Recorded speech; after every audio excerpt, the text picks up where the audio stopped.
Time community, and welcome to the Wheel of Time Pod-Thru. I'm Teresa. And I'm Tim. And together, we finished The Eye of the World! Yay! First and foremost, we want to thank you all for spending the last 26 episodes with us. Mm-hmm. No matter if you've been here since our first episode back in August, or if you recently found us and have been trying to catch up, we're so happy that you found us and have joined us on this ride. Yes, we are. In this episode, we want to give you our closing thoughts on The Eye of the World and let you know what you can expect for our next season of the Wheel of Time Pod-Thru. We also asked you to send us your questions, and we have answers for you, so let's get started. To wrap up The Eye of the World, we wanted to talk about what our favorite part was, what our least favorite part was, and what hooked us to keep reading. So let's start with what our favorite part of this book was. Okay. Do you want to start? Sure. My favorite part of The Eye of the World has got to be, it's going to be the characters. I just remember the first time I read this being sucked in to these characters, and not necessarily, the plot, but the actual, these people seem cool. Right. So my favorite part of this book is just how we see all these three people from the middle of nowhere, because I grew up in the middle of nowhere, going to the big city and kind of figuring out life and all that other stuff and going on this grand adventure. And it just, that's what I love about The Eye of the World specifically, is we see these people get thrown into the situation. And, like these babies that don't know anything. Exactly. Yeah. So yeah, that's I think that's my favorite part, is just watching all these people expand their. Oh my gosh, this is what a real city is. Oh no, this is what a real city is. It's like that. It keeps getting bigger and bigger and bigger as they get further out in the world. Yeah, that makes sense. I think what I like about The Eye of the World is just that it's the introduction to Randland and to Robert Jordan's universe. His world is so expansive. Yes, it is. And I really like this introduction, this kind of open door, showing us this new world that's going to grow and grow and grow with each new book. But this is the first one, so I think that's why it holds kind of a special place in my heart. It kind of like a nostalgia, I remember way back when. Yeah. Yeah, definitely. So we've talked about the stuff that we like. Let's talk about the bad stuff. What was your least favorite part of this story?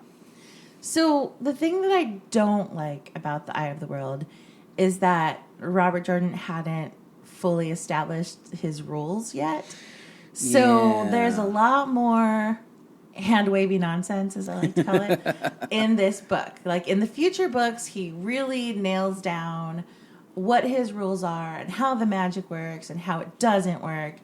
And even as it goes through the story and they start rediscovering things from the Age of Legends, and things do change eventually, it all changes from a place that makes sense. It changes logically. Right. And I really like that about this series in particular. I am not a big fan of fantasy. I'm not a big fan of the whole sword and sorcery genre. Yeah, it's not your go-to. It's not. It's really not. But what I like about The Wheel of Time is that because Jordan sets up specific rules, the series makes sense. The magic makes sense. And I really appreciate it. And, I can vibe with it. But this first book, because he hadn't quite solidified all of his rules, things like Moraine's staff and, just all of that last chapter with, the capital letters speak and Rand teleporting to Tarn's Gap. We talked about that. I don't need to get back into it. Okay. But there aren't clear-cut rules in that first book. And it's an anomaly for the rest of the series. The rest of the series makes really sense. is. This one doesn't. So that's the part that I most dislike about The Eye of the World. That and the freaking Beelzemon dreams. They're terrible. Okay. Okay, talk about the Beelzemon dreams. What about them? Okay, well, first of all, I'm not a huge fan of prophetic dreams in fiction. Any fiction. It doesn't really matter what genre. I don't really love dreams. Okay. And at least in the Wheel of Time, when we get to Tel'aran'rhiod, again, things start to make sense, especially with Perrin. Like, Perrin and the Okay. Wolf Dream, out of all of the dreams, I think is my favorite. I don't even really like Egwene dream walking and all that kind of stuff. And then you get all the Aes Sedai doing crazy stuff in the dream world, and it's like, why are we doing this? But at least with Perrin, it kind of makes sense. But in this first book, the Beelzebub dreams just they fall flat for me. Part of it is because we know that Beelzebub isn't the dark one. Like, it's Yeah, he's Ishmael. not. It's all gaslighting Rand. Yeah, and it's so repetitive. I mean, every single dream, he's got the same shtick about serve me, and it doesn't matter because you're gonna serve me anyway, whether you're alive or dead. And, Yeah. And I'm gonna end the wheel of time, and I'm gonna do this, and I'm gonna do that, and macho posturing, and it doesn't do it for me. It just doesn't. You know, like, once we get to Teleron Rad, once we get to the dream world proper, things are more interesting. Mm-hmm. But these first Beelzebub dreams just don't do it for me.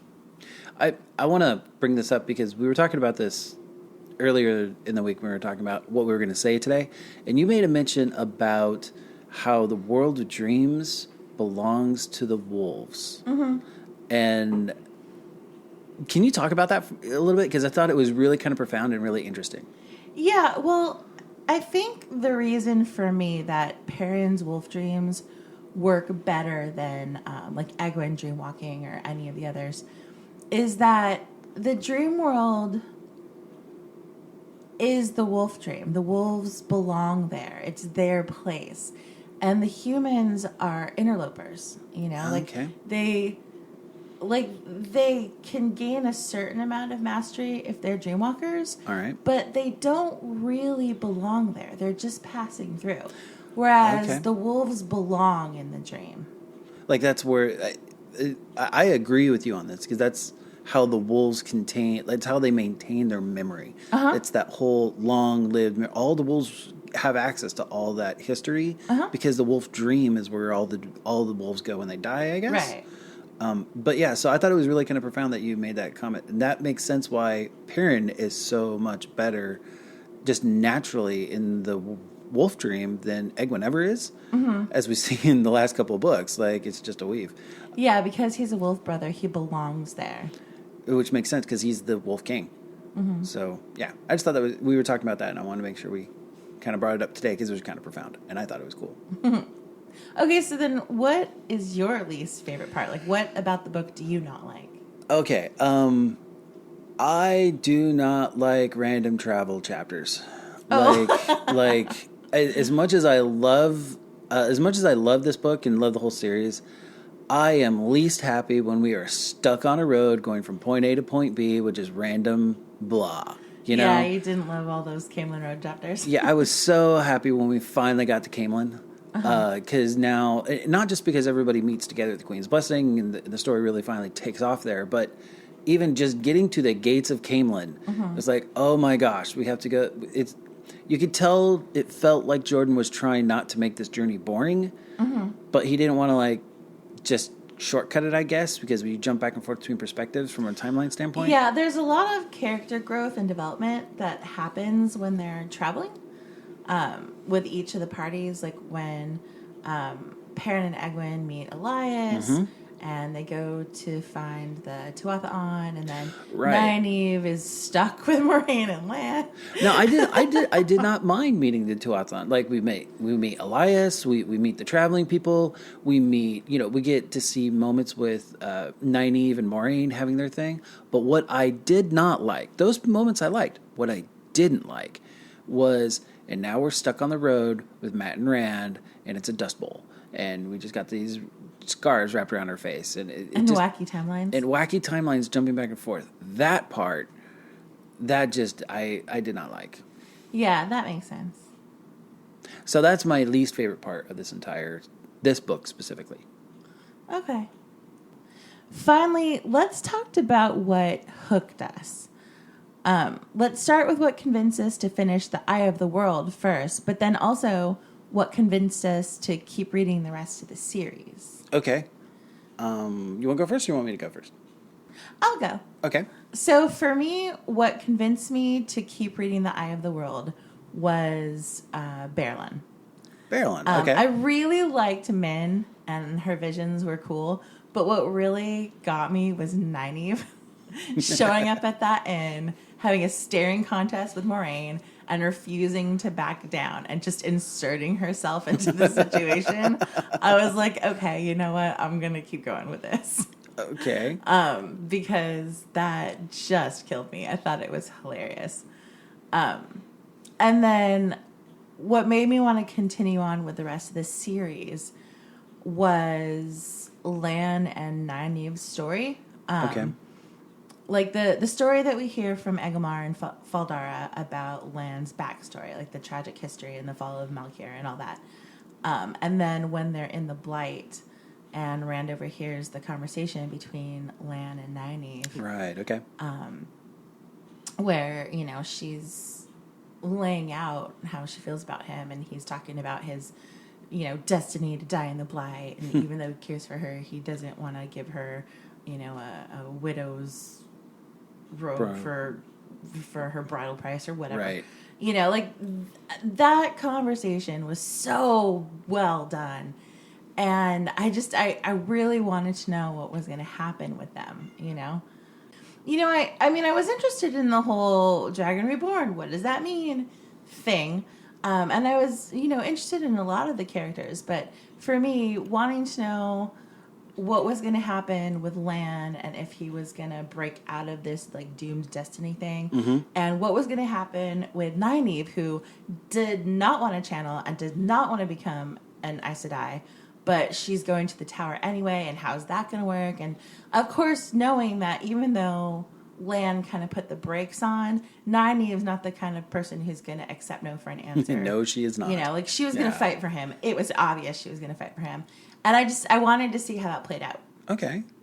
For me, what hooked me and made me want to keep reading this particular book was as we went through and we kind of got off on an adventure. There was just something about that story that Maureen tells of Manetheren and the history of Manetheren. Yeah. And it's like, you people come from this, and I wanted to know where this was going. Yeah. Because, like, I knew the author would not spend time telling us this history, that this is the heritage that these people come from, if we weren't going to see amazing things happening. Right. And have them live up to it, you know?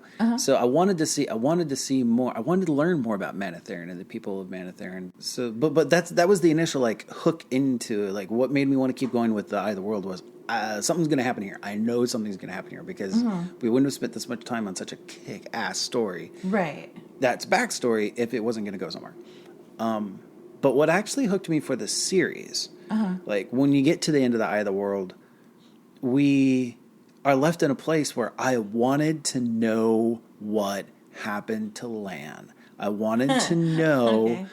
We've got this guy with this broken kingdom, and is he gonna get his kingdom back? And how would that look? I mean, his kingdom's been devoured by the Blight. What's that even gonna look like? Like, and we got this thing going on with Moraine, and she's got all these plans. Can we trust her? Is she good? Is she bad? Is she? I mean, I seem to like Lan, and he lands with Moraine. Like, I was really confused. I wanted to know what these plans were that Moraine wasn't telling anybody about, and I wanted to see them unfold. And that did not disappoint. No, it did not. Like, all the way to the last couple books, that did not disappoint. It's like, even after we thought Moraine had died, what is going on? Her plans are still in action, you know? So that's what kept me going with the series, is I wanted to see what happened with Lan. I wanted to know what these plans were that Moraine set forth. And, you know, I kind of cared about Rand, but more about Perrin and Mat than I did about Rand. Really? Yeah, like Rand, you know, it's a dime a dozen kind of like, I've read a lot of fantasy. Hero story tropes, yeah. But the supporting characters, the friends, especially after Mat gets a little bit better after we see Moraine heal him from the dagger, like after Mat's gonna like take out the Forsaken because they're threatening Nynaeve, like that scene with Mat kind of won me over to him in the very end. And Perrin I've always liked, especially when I was much younger. I related to that broody kind of character, and I want to see what happened with him. Yeah. And gosh, Wolf Dream, come on, Wolf Brother. Yeah, the wolf power is really cool. But Rand, okay, he's a magic user. Yeah, okay. Yeah, I mean, basically, just the Eye of the World was a great way to start the series. It really was. You know, like, you're right. The characters are what drive this story. Not just the Eye of the World, but the whole series. The whole thing. I mean, the plot is interesting, but the characters are what really grab people. And I think that's why this series has such excited and voracious fans. Yeah. Because we really, really care about these characters, you know. Jordan made them come alive, and they became fully three-dimensional people that we were rooting for and that we loved and that we hated, and you know, we were emotionally invested. We really were, yeah. And the Eye of the World sets all of that up really, really well. So there's that.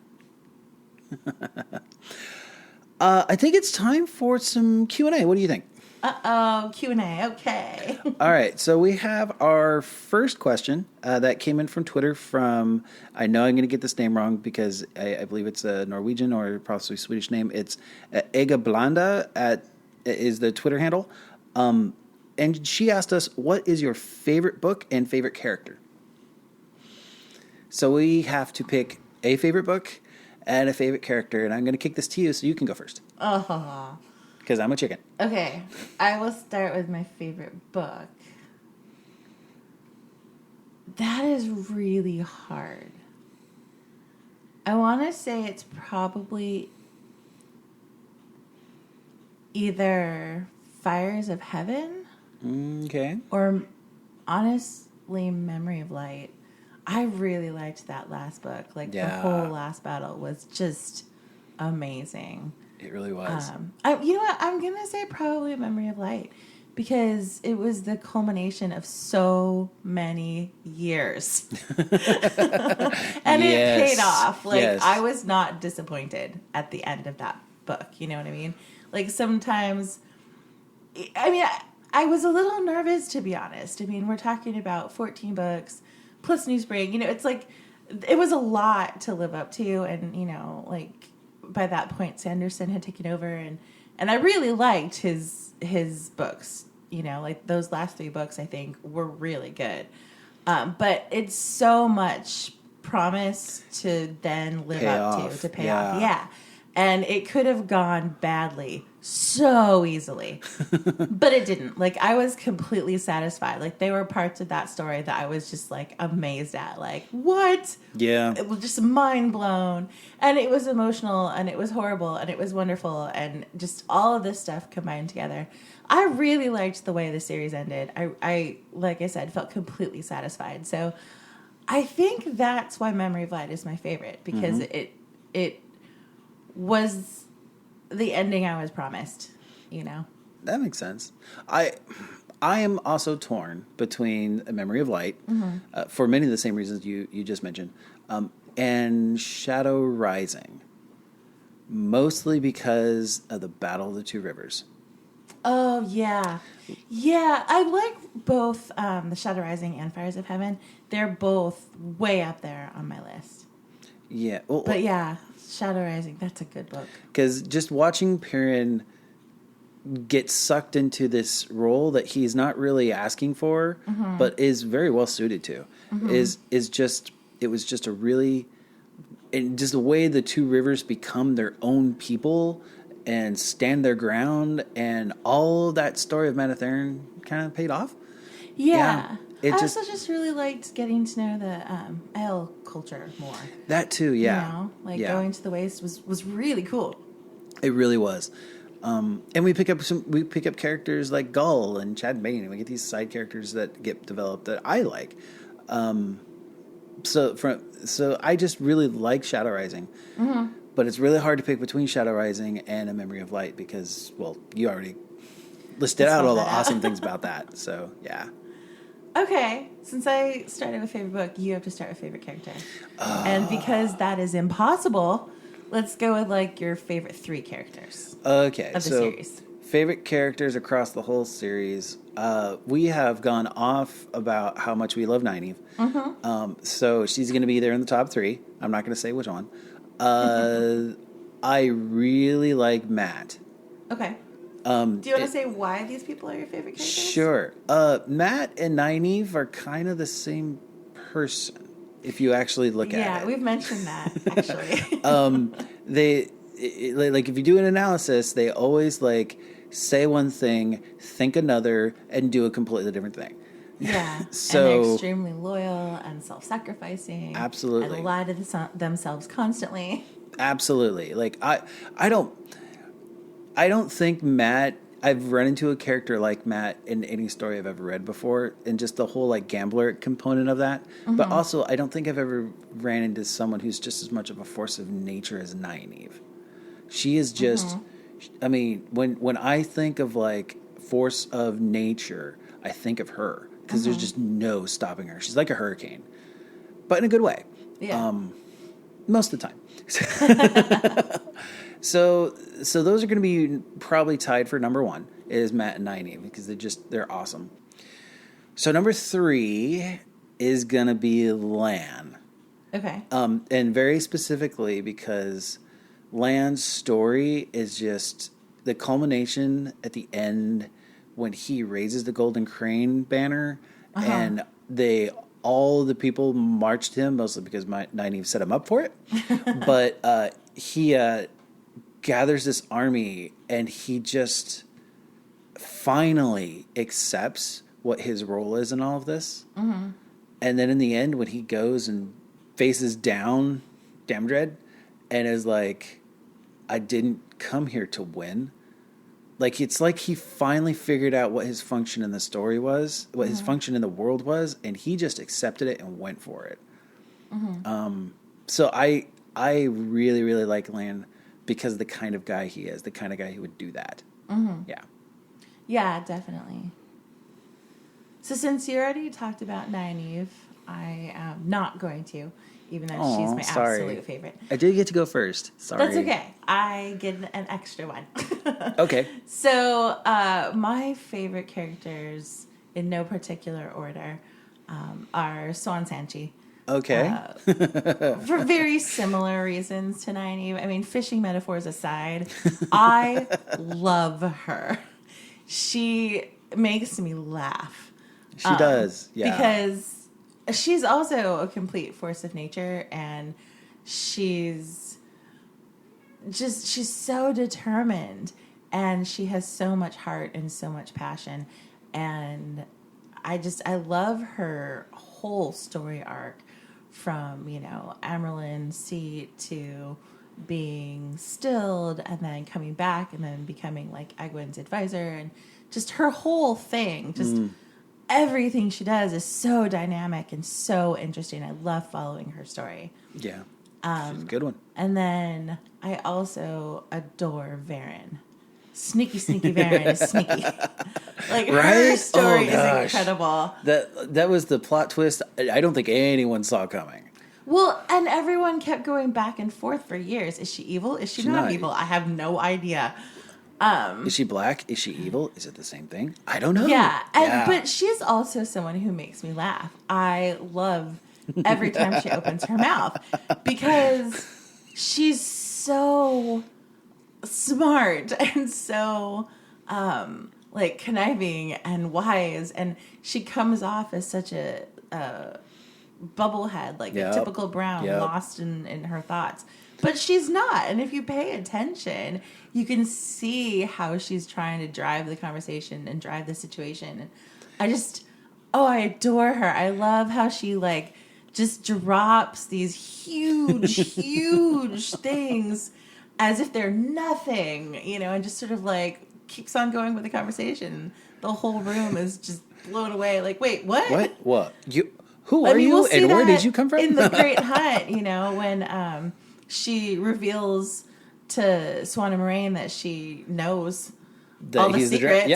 And they're like... I'm like, do we need to kill her now? Like, what the hell? Yeah. I love Varen. Oh, I love Varen. And then I also really, really love Loyal. He's another character that just every time he opens his mouth, he makes me happy. Right. He's adorable. He's so sweet and wonderful, and I love how rambly he is and how embarrassed he gets. Yeah. How awkward he is. But then when push comes to shove, he's totally kick-ass. Mm-hmm. You know, like when he, at the Battle of Two Rivers, when he's like defending the kid, children. yeah. And just, I mean, he's amazing. Really is.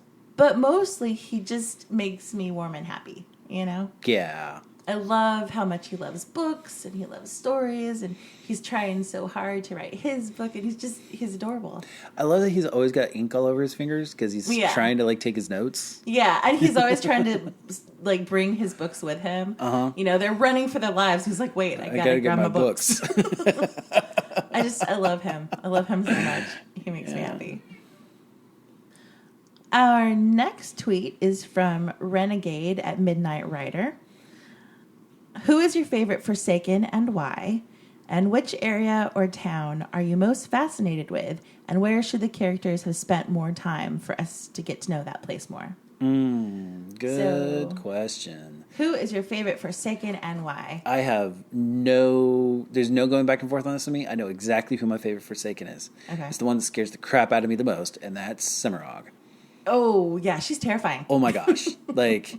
And she's the one who's like off over in the Shanshan Empire. Like she's the one who's actually got the longest game plan set, and comes back with the return and all that other stuff. And she is just frightening. She is creepy. Yeah, yeah, like being a yellow so that she can find the ways to hurt people more the most effectively. That is messed up. Like physically and mentally, and especially with the mental side, she learns how to break a person and break them more and enjoys it. Yeah, she is effective. Yeah. Oh yeah. So that's really interesting because my favorite Forsaken is Grendel. Who is completely the opposite. But I love her because she is ruled by desire. She does whatever she wants, whenever she wants, and she does not care what anyone thinks about it. Like, she's just like all the indulgence in the world. And I find that fascinating and, total respect for that choice. You know how I knew you were going to say Grendel? How? When we were first reading through the series together, you had made a comment and got kind of excited that Grendel's the only Forsaken who actually, like, it said that she had a form of air conditioning. She kept she kept her place cool. And living in California, girl after my own heart. Yeah. She was a girl after your own heart from the very beginning. Exactly. So that's how I knew. I mean, she's all about comfort and self-indulgence. Yep. And hey, man, that is a valid lifestyle choice. But yeah, I enjoy her. So if you had one place to spend more time in so we can get to know the town or the area, where would it be? It's not necessarily a place. I wanted to spend more time in the Tuatha caravan. Ooh. And they travel, so it's not a specific city or town. But I loved everything about being with those people. The colors and just the music and the laughter and their way of life. It was beautiful and comfortable, and I really would have loved to spend more time with them when they weren't getting slaughtered. Right. Because that's the downside of the Tuatha. But I loved all of the time we spent in the caravan, and I would have loved to spend more time there. So for me, the place I wish we could have seen more or spent more time in, probably is gonna be. I mean, there's such great places. It's hard to pick one. Like, Jordan does a great job of like doing all this, but I wanted to see what the Shanshan Empire looked like. We never actually get over there. I mean, we see what the people are like. We see what their culture is when they bring all the settlers in. So we get a snapshot of that. But it would have been interesting to actually see where did these people come from and what does their daily life look like. Yeah, actually see the Crystal Throne and that whole thing. And rumor has it that Jordan was going to write another series that was kind of like basically that. Not part of the Wheel of Time, but like another series just like the Shanshan area, but that never happened. Right. So if I had a choice, I would love to seen the actual Empress and all that other stuff. Yeah. So our next tweet comes from Bookworm. Why didn't Moraine tell Rand everything she and Lan had been through to find him, starting with Guitar's foretelling? Surely it would have helped him believe. Good question. Thanks for that question. I don't know if it would have, though. Like, this is one of those tricky situations where you'll see people going back and forth, I think, about if Moraine had told Rand at this point in the story, if Moraine had told Rand at this point in the story, or what about this point in the story? Like, right. And I think that there's a point in time where it's too late. But I also think that there's a point in time where it's too early.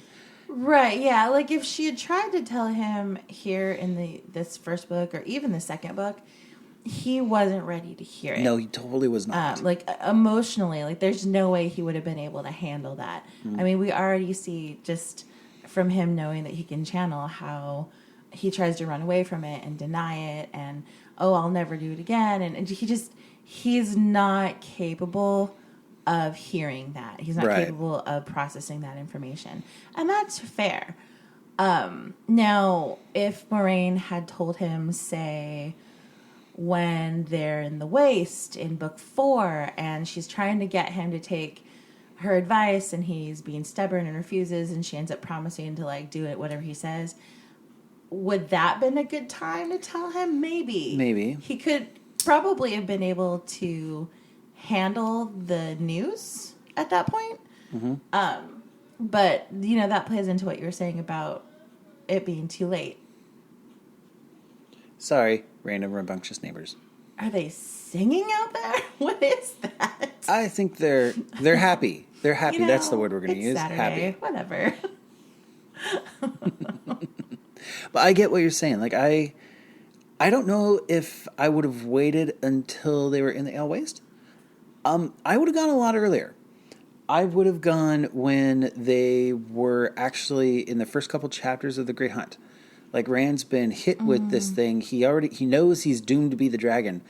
But maybe knowing that he's not necessarily doomed as the dragon, like, this has all been foretold, maybe there's a way out of it. I don't know. I still think that would have been too early. Yeah, I mean, I'm not saying that he'd be completely receptive to it, but things may have gone a little bit different. Maybe, yeah.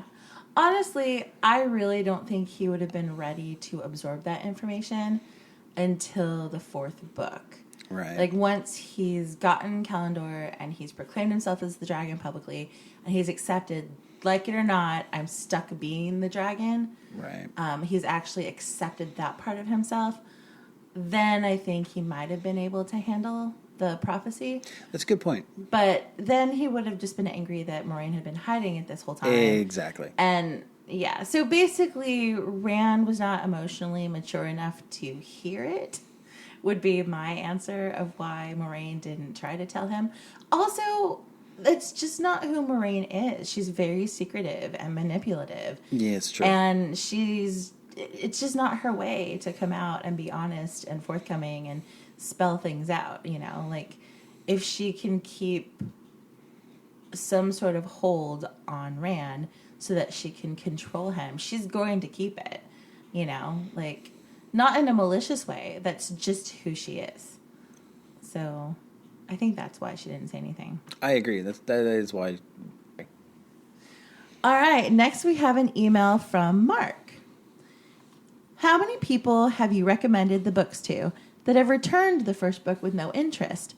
Besides my daughter, I have had minimal success pushing the series.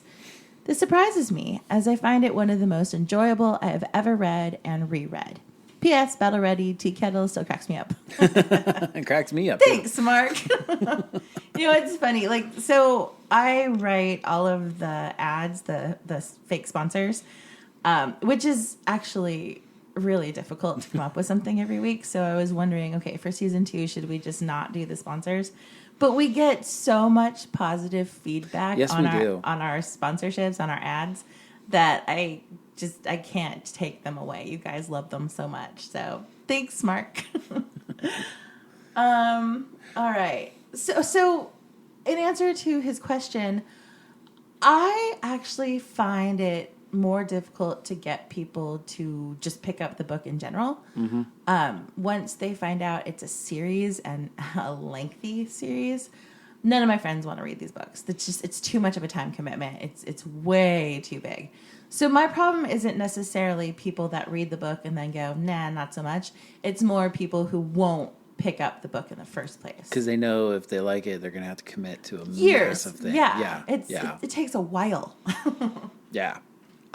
My experience has been, I've only really had the opportunity to recommend the books to a few people in the many years since I've been reading it, because a lot of my friends and a lot of my coworkers just aren't into the fantasy. Yeah. And a few of my friends that I would have recommended to were reading it anyway. Right. So there's that. But I have never given a copy of my Eye of the World to anybody because it's mine and you can't have it. But I do know I've heard other people. The reason I want to bring this up is you use the word push the series like you're a drug dealer, and I do know that if you listen to the What Spoilers guys, Patrick literally pushes. He hands out copies and expects not to get them back. So it's a great way to get people in and just hand them a copy of Eye of the World, and once they're in, they're hooked. But I've never given my copy to anybody because I'm just selfish that way. That's actually not true. You gave it to me.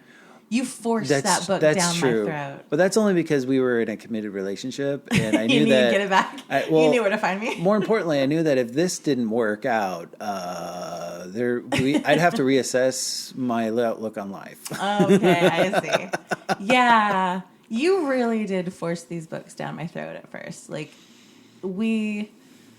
I don't know. I think you were badgering me to read these books for a solid year. Yep. Before I finally gave in and was like, okay, we'll read the first book. And I mean, eventually I was glad that you did.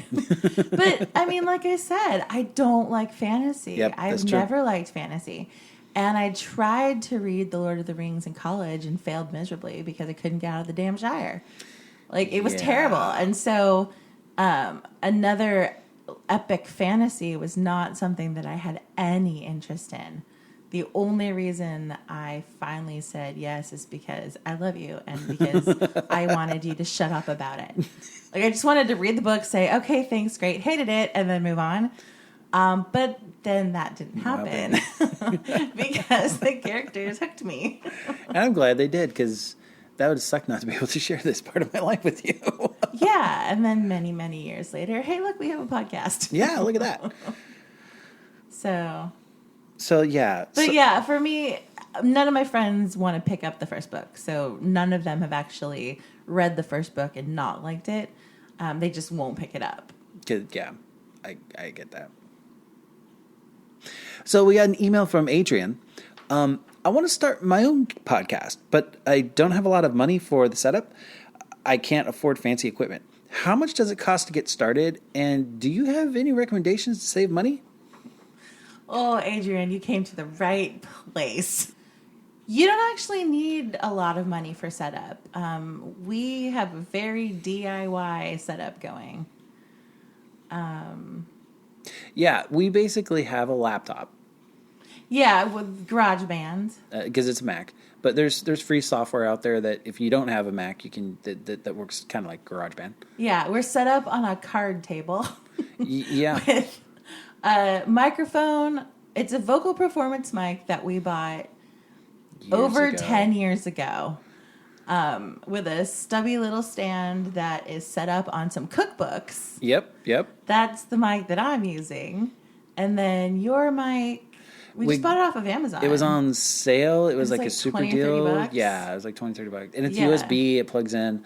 I think it's specifically marketed as a podcast mic, but it's super inexpensive. Yeah, it's more like a kick drum mic if you're familiar with any kind of audio setup, but it's small and compact. But yeah, it's working fine for us for now. Yeah, I mean, do we have the best sound ever? No, but we certainly don't have the worst. Right. And if you're looking at starting podcasting, the thing that you're going to run into is the actual like expense is going to be your hosting cost. Like where like you can recording is fairly easy once you do like a minimum buy-in of equipment for your mic or mics. So there's not a lot to get you up and started and to record. The cost is going to be in hosting.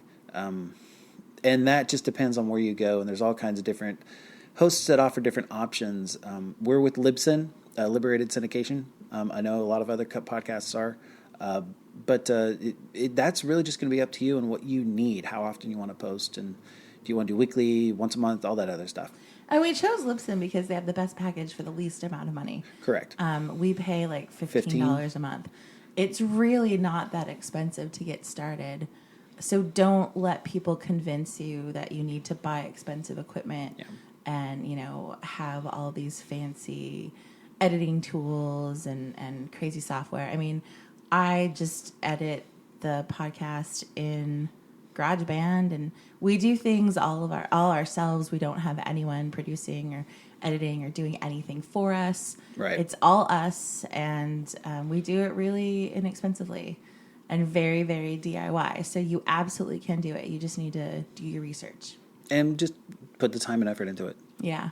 But I think we actually tweeted our setup at one point, like a picture of our setup. Yeah. It's so DIY. It was great. So lowbrow. All the podcasts were like putting out their things. You had the people with this workstation with 2 monitors and like this screen over their mic and all this stuff. And I was just little tiny card table sitting next to our treadmill. Yeah, it was like, this is us. Yeah. I mean, I think it took us till episode 3 to actually even get a second mic. Right. The first couple episodes we were sharing.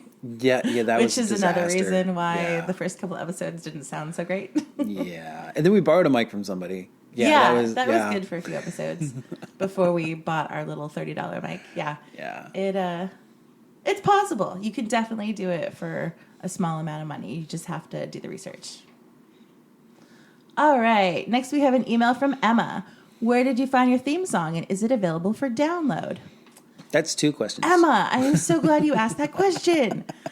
Our theme song, we composed it together. Yep. It's Tim playing the guitar. Yep. And we just sat down and kind of played with chords, and I offered some suggestions and some feedback, and he played a few things, and we came up with it kind of in sat down one together. night. Yeah. We, liked what we ended up with, and then he sat down and recorded it again into GarageBand. Yep. With our 10-year-old mic. That's what we do.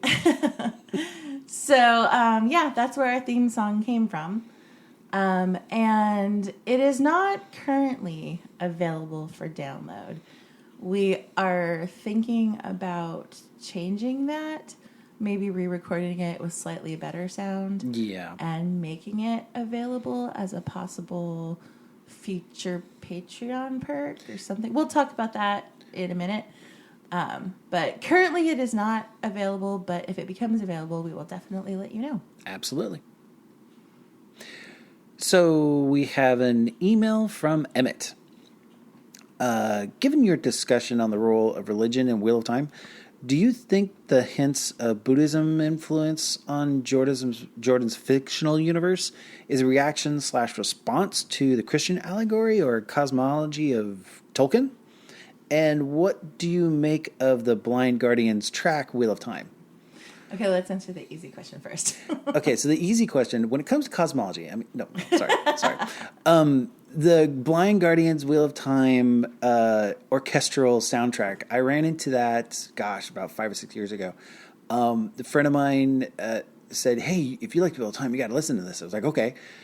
And if you're into like the metal band thing, and it's really cool. If you like soundtracks, it's really cool. It's not my go-to, but I did enjoy it. And if the Wheel of Time ever got made into like a full feature movie, I could totally see something like that being used as like the backdrop for it.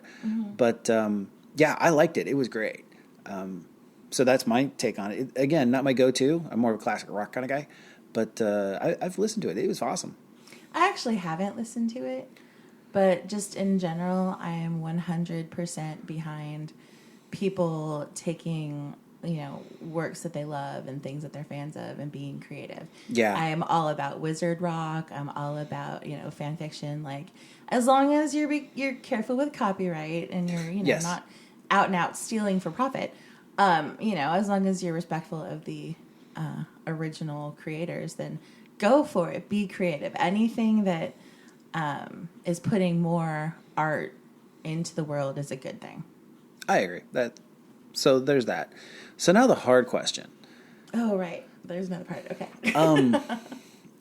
The more I've looked into Jordan and his past and things that he's done, apparently he was he was a kind of a religious scholar a little bit, mostly a history buff, and he taught history at the War College in Annapolis. But he was very familiar with world religions, and I don't know if it's necessarily just Buddhism that we see here. I think there's a lot of various different influences that he brings into the world. I don't think he necessarily set it up as a direct contrast to Tolkien. Not at all. I mean, I think there are representations of several different religions in the Wheel of Time. I think there are definitely references to Christianity in the Wheel of Time, and Buddhism, and there's some Islam in there. Yeah, all sorts of stuff is in there. He was very inclusive in his symbology and in his mythology and kind of the references that he pulled from. Yeah, and what I appreciate about it is that we don't see him do the same thing other authors do, and he just takes a religion, plugs it in, and says, "And this is how these people work."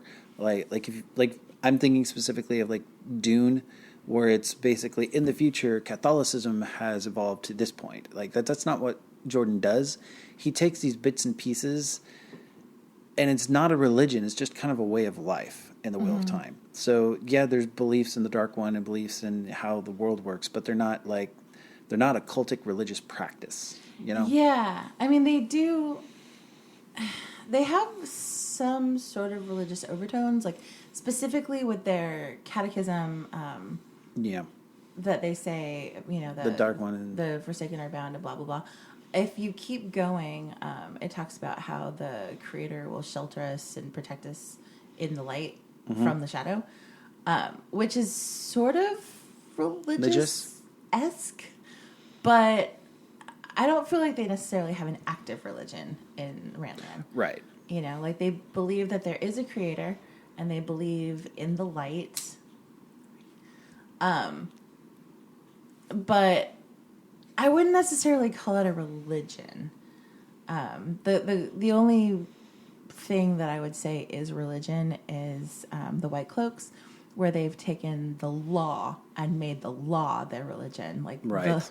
The law is their god, so to speak. Basically, yeah. And they've become a cult.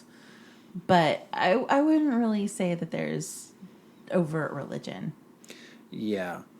The only thing I would disagree with you on there would be the other example is what we have with Mesma becoming Messina becoming the prophet. That does. But again, become a that's little a more cult sort of situation. Yeah, it's so we don't really see anything other than that. Mm-hmm. But I wouldn't say that it's specifically one religion, like you were saying. Right. It's sort of he grabs from all sorts of different religions in his different cultures. And I don't think it's a intentional contrast to Tolkien either. Not at all, no. Because Tolkien is very Judeo-Christian in his presentation, and this is, if anything, agnostic. It's not trying to say that that's right or wrong. It's just being a completely different thing. Yeah, if that makes sense. Mm-hmm. That was a heavier question. Yeah, it was. Yay! Speaking of heavier questions, so I wanted to put these next emails together because they express similar sentiments, and we've gotten a few comments along these lines. Okay. So I'm going to summarize an email from Lord Black because it was very long. But the specific part that I want to talk about says, these people are of their time and place. Their gender politics shouldn't be expected to be evolved. To be critical of the character's behavior is silly. They are acting appropriate to their time, place, sensibilities, and upbringing. And then we also got an email from Jake saying, I like your podcast, but please stop your rants about sexism and racism. It's a fantasy book. You aren't ranting about the Trollocs killing people, and that's obviously bad. Please let's enjoy the story and not try and make this about something else. And again, we have gotten other similar comments. Yes. About cultural appropriation and other things that we've talked about in the podcast. So I just kind of want to address it as a blanket. Yeah, like this is why we're talking about these things and this is our intention. The quick and easy answer is no, we're not going to stop talking about that. But here's why. I mean, it is a valid response to want to not think critically about what you're reading and just enjoy it and be entertained, like that's totally valid. Right. And if you want to do that, that's fine. But this isn't necessarily the podcast for you because the whole reason we're doing this is to think critically about this work from a literary standpoint, from a societal standpoint. I mean, Robert Jordan wrote over 4 million words, and I feel that he probably wanted us to look a little bit deeper at those 4 million absolutely. words. I feel like it's important for us to not just be entertained by the books and movies and art that exist, but to really look critically and think critically at these things and see what we can glean from it. Like what lessons do these works show us? What facets of humanity do they highlight that we should look closer at? So one of the reasons why we do talk about sexism or racism or cultural appropriation or any of the other things, we talked about when someone tries to kill Matt and Rand and, Matt wants to kill her and Rand's like, no, we can't do that. We talked about, well, even though this person is evil and even though this person is a murderer, is it Rand or Matt's place to kill her? And we came down on, well, no, because we as humans have our own system of taking care of that. And it's not justice, it's vengeance. And, we explore these issues because they're important issues to explore. And because it's a fictional story, it's easier and less threatening to apply these questions to these fictional characters. Yes. It's a lot less threatening to call out Egwene on her discrimination or racism, and it's easier to call out Tom on his sexism than for us to necessarily look at ourselves. Yep. Because when someone tries to call us out, it is human nature to feel defensive and be like, hey, man, I'm a good person. Like, you need to back off. But if we can recognize the problems in the character's behavior in a totally non-threatening way, and we can recognize that, actually, that is a problem, then we can think to ourselves, hey, do I do that? And if I do that, is that bad? Do I need to stop? Like, what does that mean in real life? And I think it's really beneficial to look at this in a totally non-threatening way and then apply it to our own lives and our own circumstances. And we're not going to stop thinking critically about our work. I mean, otherwise we don't have that much to talk about. Yeah, You have the books. You can read them for yourselves. You don't need us to just be like, and this happened, and this happened, and this happened, and that was cool. Like, I mean, that's not really what we're doing. Right. And I feel like you've said a lot, and I agree with everything you've said. I don't want to repeat it. But I do think it's important to remember that the whole point of fiction, like the whole point of telling stories, is that people are going to read them and they're going to walk away with something. Mm-hmm. And when we walk away from a story, we walk away with whatever we see in it. And that's going to be seen through the lens that we bring to that story. Mm-hmm. So the lens that we have today isn't going to be the same lens we have, a year from now, 10 years from now. Mm-hmm. Like, I remember reading this story as a young college student, recently graduated college student. And now, years later, I see the same story differently. Right. Yeah, definitely. So part of what we want to do with this podcast is talk about that. Talk about what this means to me now, what this means to me last time I read this, what it might mean in the future. We don't know. And the reason we're actually spending the time talking to everybody about this on a podcast is because it's a rich universe that deserves being explored. And when we see sexism displayed, or we see racism, or we see any kind of behavior that's like questionable, part of that process of, well, this is how I see it now that I didn't see before, is calling that out. Mm-hmm. Like, maybe it didn't offend me before, maybe it does now. The question is not, should the text be criticized for that? That is not the question we should be asking. The question is, what about me changed? Mm-hmm. Why do I see this differently now? And what does that say about me? It doesn't really say much about the text. It says, what does that say about me? And that's what I hope we've been able to focus on as we go through. Yeah, and that's also why we talk about different perspectives being valid, because our way of thinking about something isn't the only way to think about something. True. Very true. Like I said, even though we want to look into the text and think about it critically and really dive into what it means as far as like society and life, doesn't mean that you have to. You can simply read these books and take the story at face value and be entertained and then walk away. Yep. That is 100% valid, but it's not what we're trying to do with our podcast. Right. And we're not judging you if you don't want to hang out. Yeah, totally. That's fine.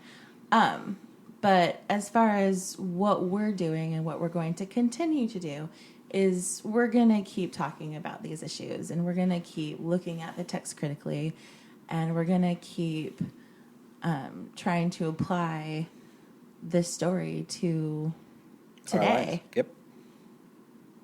So let's move on to another tweet. This one is from Toxic Death. Mm-hmm. Interesting name. Let's move on from a really heavy subject to that. Okay. How planned do you think the whole series was? What would you have changed from book one, knowing where the series goes in later books? And then finally, what spin-off books would you like to see, and what authors would you like to write them? So 3 questions. If you mind, I can start. You start. Okay. Definitely. So I do think the series was planned out. Mm-hmm. I do believe the series was planned out as a 4-book, possibly 3-book series. Mm-hmm. So do I think it changed? Yes, I do. But I do, you can't write a 14-book series plus one with New Spring without having a plan in place. You can't just write that by the seat of your pants. You just can't do it. Mm-hmm. Robert Jordan at one point had, I think, 2 or 3 research assistants. Yeah. There was planning involved. Yeah. So, yes, I absolutely think it was planned. Do I think the plan changed early on to be something different than it was originally intended? It's likely, but I don't have any proof. Right. That makes sense, actually. I think he probably had a plan in mind for like a trilogy or a 4-book series or whatever. And then after a couple books, he realized, oh, this is way bigger than that. And so he modified his plan. Yeah, especially when the publisher was like, yeah, totally. All the books, all the time. Best-selling author multiple times. Go for it. So that's my answer to that. What would I have changed about book 1? Oh, I believe the term you coined was less hand-wavy nonsense. Right. I really wish that the same level of structure and rules that we see in the other books was applied in the first book. Mm-hmm. If that was the only thing I would really change in terms of structure about the first book. How about you? I would not have had Ishmael masquerading as Baalsman, like as the Dark One. Oh, okay. Because I think Ishmael is such a great character. His internal conflict, like his whole struggle with just wanting to get off this wheel, is really compelling in and of itself. And I think that the first couple books where he's calling himself Baalsman and setting himself up as the Dark One really takes away from his overall character. That's a good point. That would have been a good change. I would not have gone down that route. Also, capital letters. I've already talked about how I think that was a mistake, and so I would have changed that. But I already ranted about that a lot in episode 25, and I'm not going to do it again. What about you? Well, I agree that those would have been good changes. I still think that for me the biggest thing was just let's change the rules. Let's have some rules. Yeah. Let's have some rules. So the last question he has here, spin-off books. I'm going to stop you right there. No. We do not need to turn the Wheel of Time into what happened with the Star Wars universe or with the Star Trek universe when Penguin Books started like publishing all kinds of new stories by multiple different authors. No. You guys, we have 14 books. The story has been told. I mean, that's a lot of books. I don't think it's fair for us to ask for more. Yeah. So I'm going to just stop you right there and say, I don't think we need any more. Do you know how much we fight over the ones we have already? I know, right? Have you checked out the Twitter universe or all the forums online? We fight enough over 14 books by 2 authors. Who knows what it would be like if we had more in the mix? Yeah. No, I really love The Wheel of Time, but I think this story has been told. I think the world is so complex and so rich. I really think we've been given all we have any right to ask for. And I did really enjoy Brandon Sanderson's contribution. Yes. Those last 3 books were great. I know it's not necessarily a popular thing to say among some people, but we love them. Is it? People weren't so thrilled? Yeah, some people were actually very upset about specifically Matt and some things, which I'm not going to get it. We're not going to get into on this. Well, tune back in like 5 years. Yeah, in 5 years. Yeah. But yeah, no, I mean, I really enjoyed those last 3 books. I thought Sanderson did a great job. But I don't know. I feel like we inhabited this world for a very, very long time, and we saw so many characters and had so many stories and were introduced to so many different cultures, and I feel like we got it. We got the story. Yeah. Like it was complete. And now we have a TV series, so yay! Yeah, let's just explore that. Yeah. And finally, we just want to give you a heads up on what to expect from season 2 of the Wheel of Time Pod-Thru. Yay! We'll be taking a short break before we start the Great Hunt. So there'll be no episode next week. And our first episode of Book 2 will be on February 12th. Correct. We plan to keep going with 2 chapters per episode in that format. We don't have any 3-chapter episodes scheduled for the Great Hunt. Following that schedule, it should take us to the end of July. That is so long. Yeah, it is, isn't it? Yeah. Oi. Also, we're looking for someone who may be able to help us out with a simple banner and logo. Right now, we don't have a Twitter banner or anything like that, and we're not graphic designers or visual artists. No. We don't even have Photoshop. So it's a little bit beyond us to be able to create our own artwork. The problem is that we have virtually no budget for this. If you have talents in that area or can direct us to someone who does, who's willing to help us out, please email us. We had a couple questions about Patreon. I know Cassie mentioned it in an email and a couple of others as well. Right now, we do not have a Patreon. We're looking into it and we're doing our research. Mm-hmm. But we want to make sure that if we do start one, that we do it right and that we're giving you valuable content. Yeah. We don't want to half-ass it.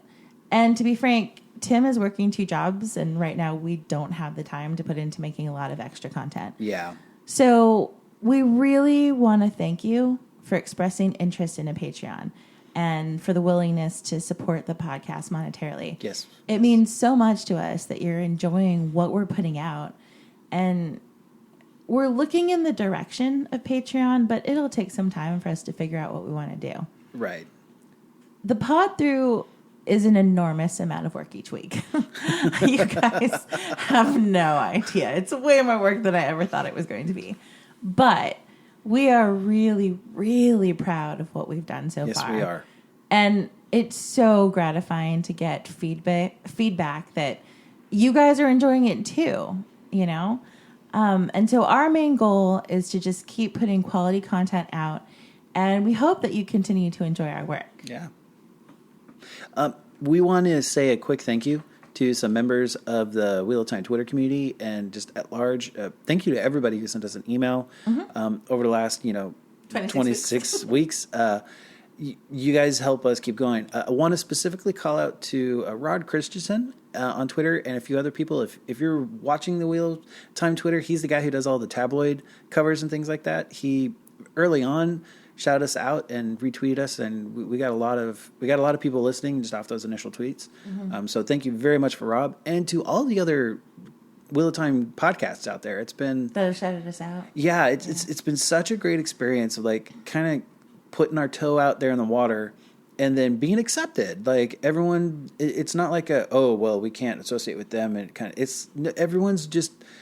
everyone is coming together and sharing the space and helping each other out and propping each other up. And it's just been a real positive experience for us. It's a community. It really is. To the people of the Black Tower, the people of the White Tower, getting that Discord going. They are running the community and making things happen. And really wish we could be more a part of that. But it's just been fun to watch this community accept us and grow all around us. It's been a really great time. So thank you to everybody who helped us, get up and going. That wraps up this episode of the Wheel of Time Pod-Thru. Thanks again for sticking with us through the eye of the world. We'll see you again on February 12th for the Great Hunt. Make sure that you rate and subscribe to us on iTunes or wherever you get your podcast. Maybe leave us a positive review. It really does help us out. You can tweet us at WhatPodThru or email us at whatpodthru@gmail.com. Tell us your thoughts. That's WOTPODTHRU@gmail.com. Thanks, everybody, and we hope the wheel weaves you in our direction again soon.